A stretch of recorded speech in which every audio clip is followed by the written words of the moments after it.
اشہد ان لا الہ الا اللہ وحدہ لا شریک لہ واشہد ان محمدا عبدہ ورسولہ اللہم صلی علی سیدنا وسندنا وحبیبنا محمد وعلی آل سیدنا وسندنا وحبیبنا محمد وبارک وسلم۔ اسلام میں تصور حاکمیت، اللہ سبحانہ و تعالیٰ نے اس کائنات کو بنایا ہے، وہ اس کائنات کا کریٹر ہے، اور باقی سب کچھ اللہ کی مخلوق ہے۔ ایک طرف کریٹر ہے اور دوسری طرف کریشن ہے۔ مخلوق نے کس طرح سے آگے سروائیو کرنا ہے، تو یاد رکھیں اس کے لیے 4 بنیادی پہلو ہیں اسلام کے، جو انتہائی خوبصورت پہلو ہیں، جس سے پتہ چلتا ہے کہ اجتماعی سطح پر ہم نے اپنی زندگیوں کو کیسے گزارنا ہے۔ پہلا نقطہ یہ ذہن نشین رکھیں کہ ہم از خود نہیں ہیں، از خود نہیں ہے، خود بخود نہیں ہے، ہمارا ہونا آٹومیٹک نہیں ہے، ہم ایکسیڈنٹل انداز میں نہیں آئے، حادثاتی طور پر ہم نہیں ہوئے۔ یہ کائنات ایکسیڈنٹل نہیں ہے، حادثاتی طور پر مارد وجود میں نہیں آئی، خود بخود نہیں آئی۔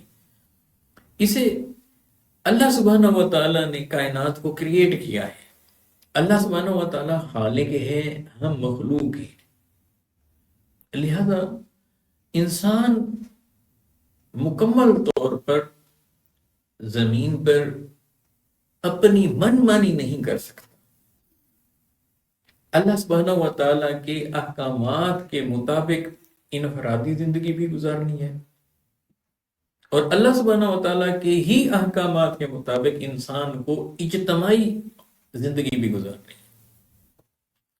آج دنیا میں ہم دیکھتے ہیں کہ کئی نظام حکومت ہیں، پریزیڈنٹل فارم ہمارے سامنے ہے، پارلیمنٹری سسٹم ہمارے سامنے ہے، کسی جگہ پر صدر وہ مطلق العنان سمجھا جاتا ہے، کسی جگہ پر وزیر اعظم کو عالی نان سمجھا جاتا ہے، کسی جگہ پر پارلیمنٹ کی بالادستی کو سمجھا جاتا ہے، کسی جگہ پر عوام کو کہا جاتا ہے کہ یہ اقتدار اعلیٰ کے مالک ہے۔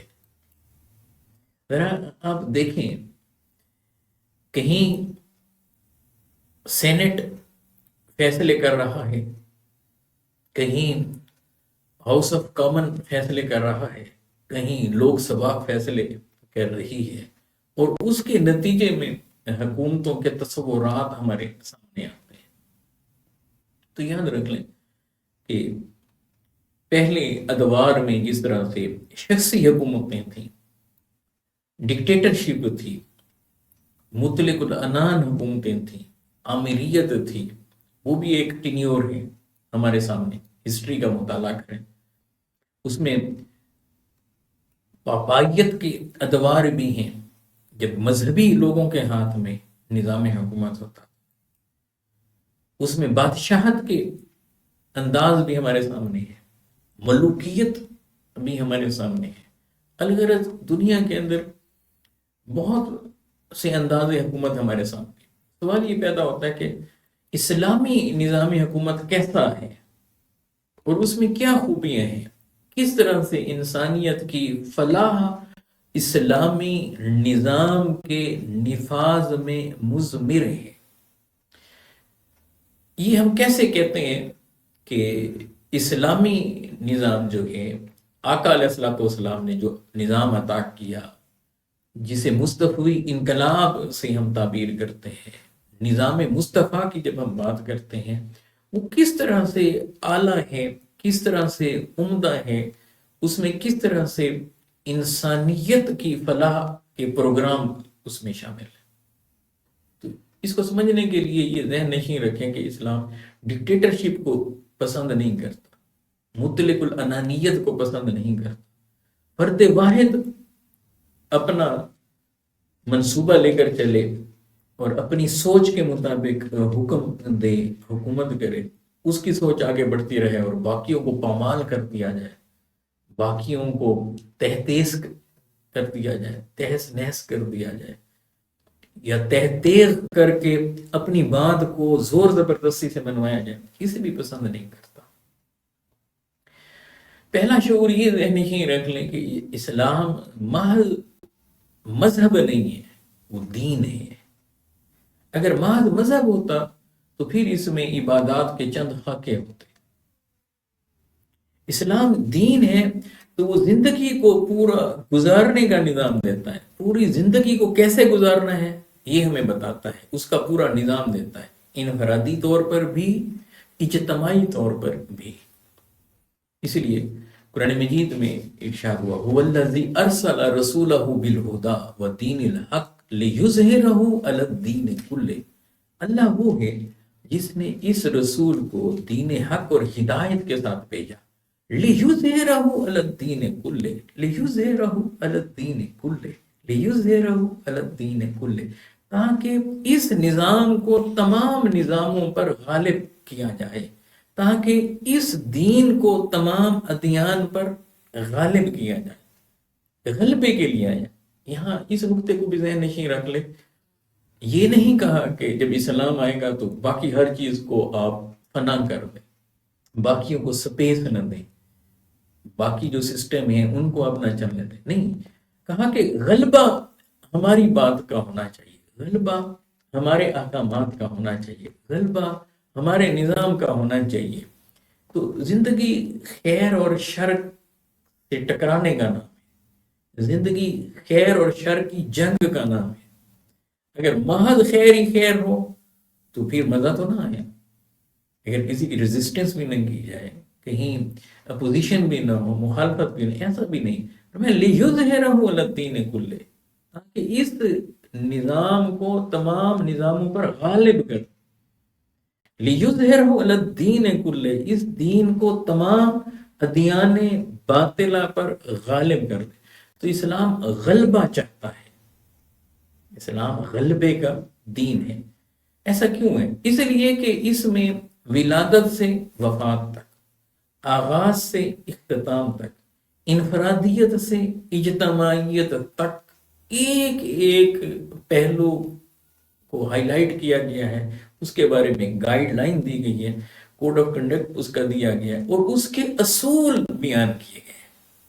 آئیے دیکھتے ہیں کہ اسلام کے نظام کے بنیادی اصول کیا ہیں۔ 4 چیزیں انہیں ذہن میں رکھیے۔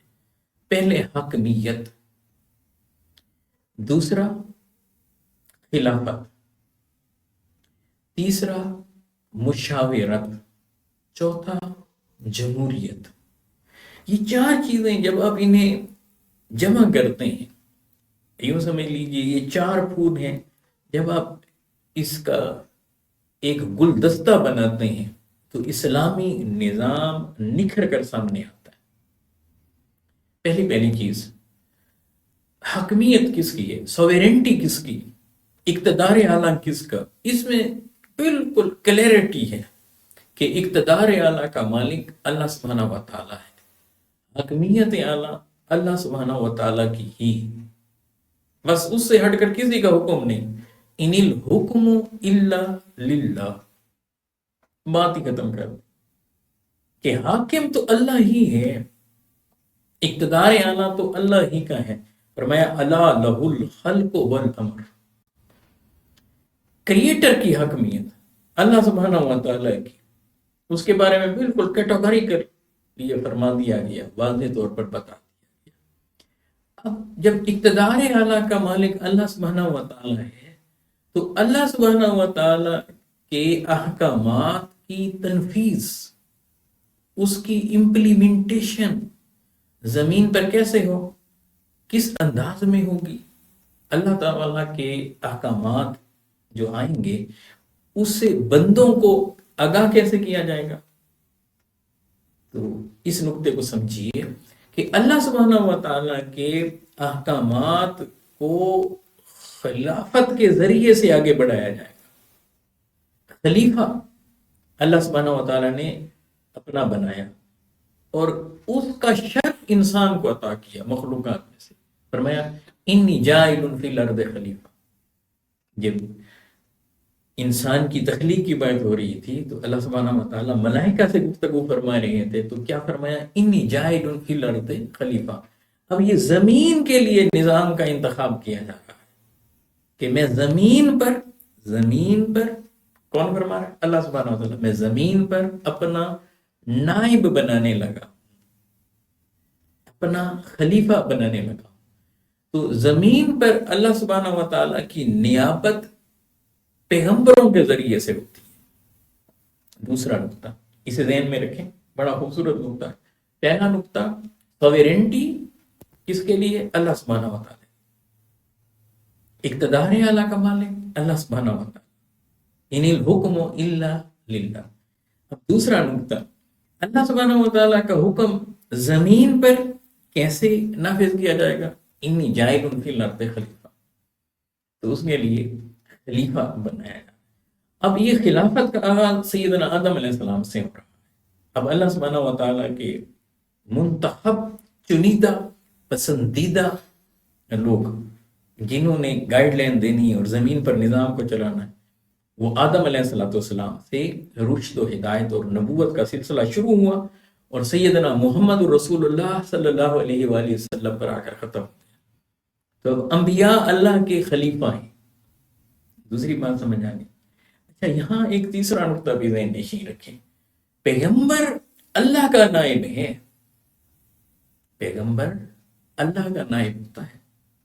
حضور علیہ السلام اللہ کے نائب ہیں، اللہ کے خلیفہ ہیں. اب حضور علیہ السلام کے آگے خلیفہ ہوں گے،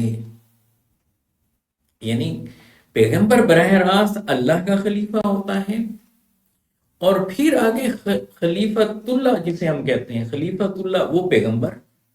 اس نقطے کو یوں سمجھ لیں، خلیفۃ اللہ وہ پیغمبر ہوتے ہیں. پھر جب پیغمبر صلی اللہ علیہ وآلہ وسلم کے آگے اب خلافت چلے گی تو وہ خلیفۃ الرسول ہوتا ہے. وہ آگے خلیفۃ الرسول کہلائیں گے. کیوں؟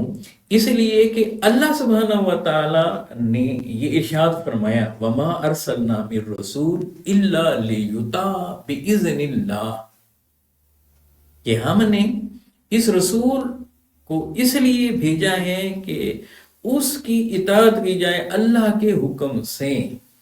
یعنی اللہ سبحانہ و تعالیٰ کے حکم سے رسول اللہ کی اطاعت کی جائے گی، اللہ کے رسول کی اطاعت کی جائے گی، اللہ کے پیغمبر کی اطاعت کی جائے گی، کیونکہ وہ اللہ کا نائب ہے، اللہ کا خلیفہ بھی ہے.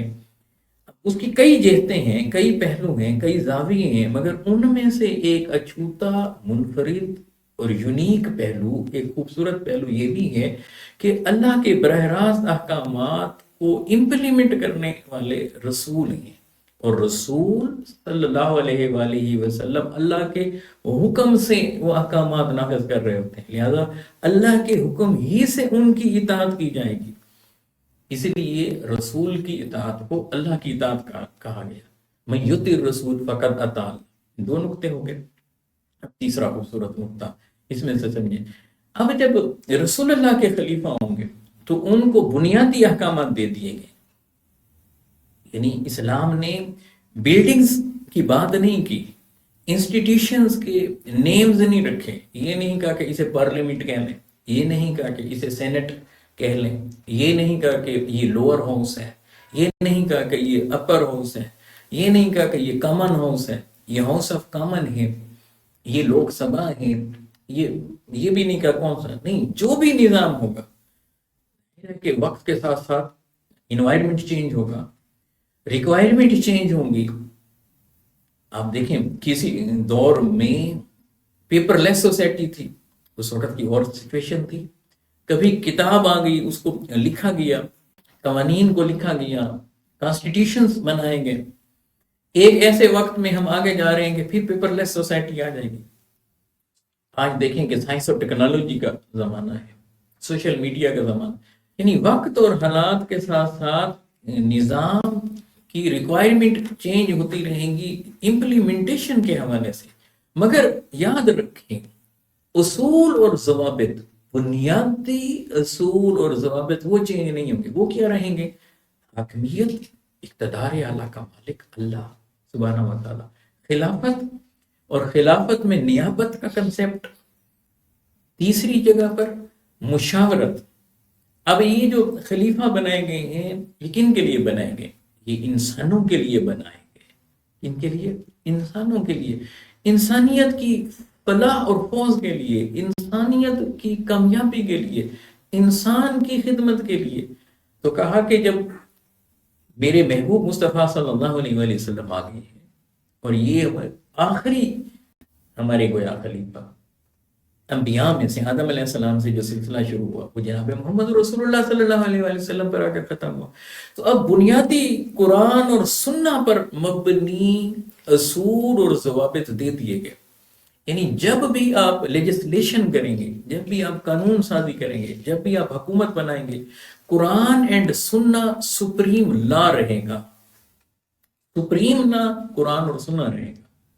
یعنی اس میں آپ کوئی تبدیلی نہیں کر سکتے، کوئی ترمیم نہیں کر سکتے، کیونکہ یہ گاڈ گفٹڈ ہیں، یہ الہامی اور الوہی ہیں، یہ انسانی عقل کا نتیجہ نہیں ہے، یہ انسانی شعور کا نتیجہ نہیں ہے، یہ گائیڈ لائن کریٹر دے رہا ہے تھرو پراپر چینل، تھرو رسول اللہ صلی اللہ علیہ وآلہ وسلم۔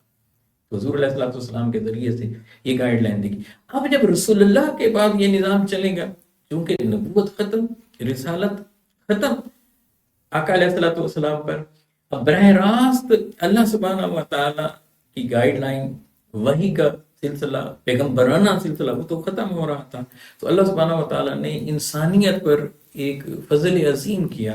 کیا کیا؟ کہا کہ جب تم اپنے باہمی معاملات کو طے کرنے لگنا تو مشاورت کرنا۔ اب قرآن نے حکم دیا کہ جب تمہارے مابین کوئی چیزیں آ جائیں تو باہمی مشورے سے ڈیسیژن لینا، وَأَمْرُهُمْ شُورَى بَيْنَهُمْ۔ آپ ذرا اندازہ کریں کہ یہ کون کہہ رہا ہے؟ اللہ سبحانہ و تعالیٰ۔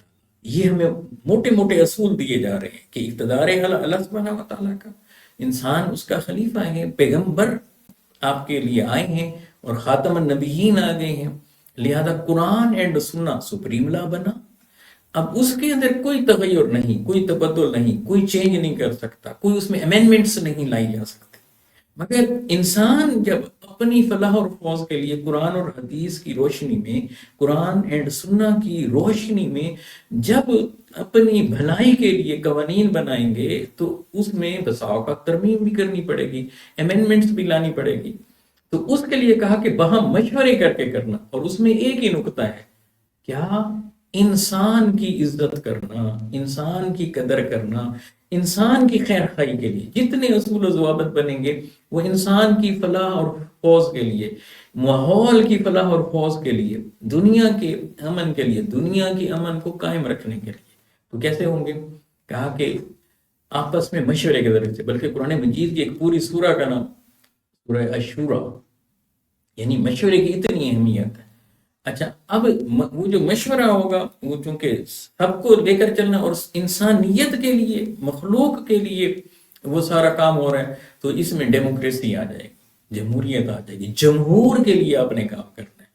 آپ نے ایک غالب اکثریت جو انسانوں کی ہے ان کے لیے آپ نے، اس لیے کہا گیا کہ سید القوم خادمہ، قوم کا جو سردار ہوتا ہے وہ قوم کا خدمتگار ہوتا ہے، وہ ڈکٹیٹر نہیں ہوتا، قوم کے لیے کرے گا۔ ہاں، فرق صرف اتنا ہے کہ یہاں ون مین ون ووٹ والی بات نہیں ہے، بلکہ یہ فرق ضرور ہے کہ اہل اور نہ اہل ان میں فرق رکھنا ہے۔ کہاں تؤد الامانات لأہلہا، یہ جو آپ کو عہدے منصب یہ عطا کیے جا رہے ہیں یہ بطور امانت ہیں۔ اب یہ آپ کے پاس امانت ہے، مگر اس امانت کو نااہل کے سپرد نہ کرنا، نااہل لوگوں کے ہاتھ میں یہ امانت نہ ہو۔ کن کے ہاتھ میں ہو یہ امانت؟ اہل لوگوں کے ہاتھ میں، جو میرٹ پر ہوں، آئی کیو لیول جن کا اچھا ہو۔ آپ ذرا سوچیں، ایک شخص ایک طرف پی ایچ ڈی ہے اور ایک طرف ایک ان پڑھ ہے، کیا ان دونوں کی رائے برابر ہو سکتی ہے؟ پھر کبھی ہمیں یہ دیکھنا پڑتا ہے کہ کون کس شعبے میں ایکسپرٹ ہے. مثلا ایک جنگ لڑنی ہے تو وہاں پر جو ایک جرنیل ہوگا اس کی رائے اہمیت والی ہوگی، نہ یہ کہ مزدور کی رائے. ایک آپ نے میڈیکل سائنس کے حوالے سے کوئی پلان ترتیب دینا ہے تو وہاں جتنی اہمیت ڈاکٹر کی رائے کی ہوگی وہاں عام بندے کی رائے کی نہیں ہوگی. آپ ایجوکیشن کے حوالے سے ایک بات کرنا چاہتے ہیں، جہاں ماہر تعلیم ان کی اہمیت ہوگی وہاں ماہر زراعت کی اہمیت نہیں ہوگی. یعنی پھر اہل لوگوں کے ہاتھ میں ان چیزوں کو دینا، ان کے سپرد کرنا، ان سے کام لینا، اور کن کے لیے لینا؟ جمہور کے لیے، امت کے لیے، انسانیت کے لیے. پھر جب ہم انسانیت کی بات کرتے ہیں تو اس میں غیر مسلموں کے حقوق بھی ہیں. مسلمان ریاست میں غیر مسلم ذمہ کے طور پر رہے گا اور وہ اسی طرح سے ٹیکس بھی پے کرے گا، ساری چیزیں کرے گا، اور ریاست اس کی جان مال اور آبرو کا تحفظ کرے گی.